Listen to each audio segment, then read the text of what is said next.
Ripley's Believe It or Not and IFL Science teamed up to make a book, and it's called Weird True Facts. And it is an awesome book to read. And we have a special person to walk us through it. Her name is Alyssa Carson. She is a 19-year-old astrobiology student. She's the youngest person to graduate the Advanced Space Academy.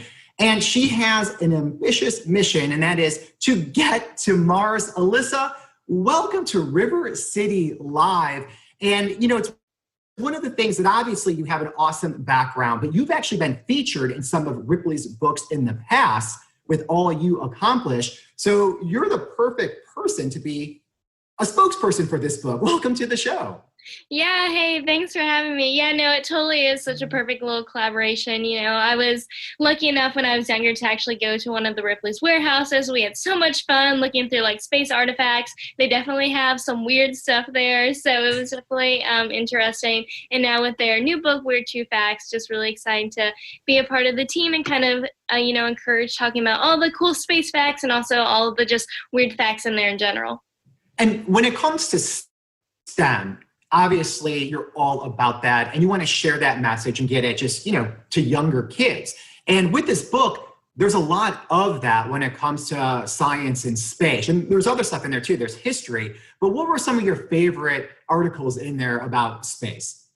Yeah, totally. It's definitely a great way to get kids kind of excited about space or, one of, the different topics in there, reading through some of the space ones, there definitely are some fun ones in there. One of my favorites is like the NASA superstitions one. So for example, it talks about all of the superstitions that NASA kind of has.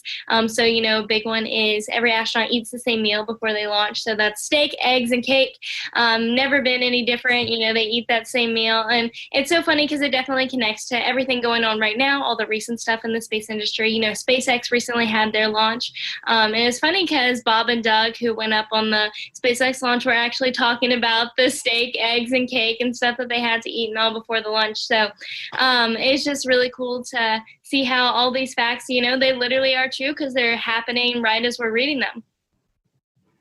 And another thing I love about this book, it's actually a fun read. You could get through a lot of material and learn a lot, but it's almost a launching point to really further explore a topic. Another one had to do with stars and the fact that they actually do not twinkle. So it gives you enough information about it, but then it sends you down that rabbit hole to wanting to learn more about it. When you were growing up, and obviously you're still young right now, is that kind of how your mind worked? You get a little bit of a stimuli, if you will, and then you just kept chasing it down and ultimately became an expert. Right, totally. I mean, for me, I was interested in space and Mars from an early age, and I basically just started out by learning as much as I could about it, reading books about Mars or watching videos of like rovers landing or, anything.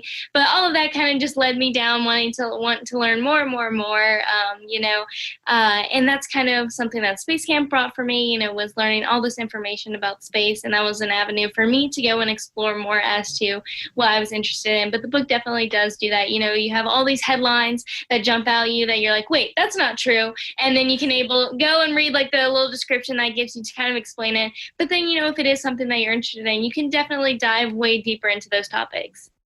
All right, now I'm going to put you on the spot here because obviously you're a very intelligent person. What was one of the things that you learned from the book that you actually didn't know?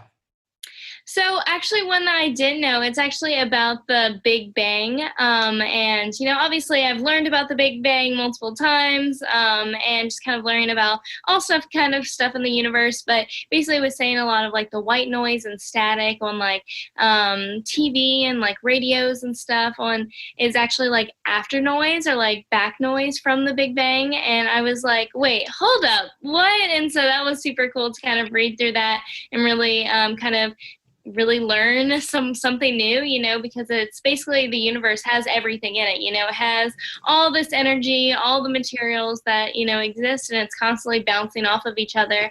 And that contributes to, I think it's like 1% of some of that noise that we hear. So that was pretty cool. That's pretty amazing. So what we get to study from the TV, that's happening from the Big Bang that long ago? Right, yeah. So obviously the Big Bang happened, 13 million years ago, plus or minus couple years, but basically the book was explaining to me, that it's something like 1% of that noise. So obviously not a whole lot, but at least some of that white back noise or backlash from all of that energy and all of that materials that kind of were part of the Big Bang. Yeah, that's amazing. One of them that I learned was that the Great Wall of China is actually held together by rice glue. So it's been around for a long time, and that's the adhesive that's keeping it together. But I'm just sharing with the viewers, these are the types of things that you will stumble upon when you read this book. And right now, I know with a lot of families, they're trying to figure out things to do.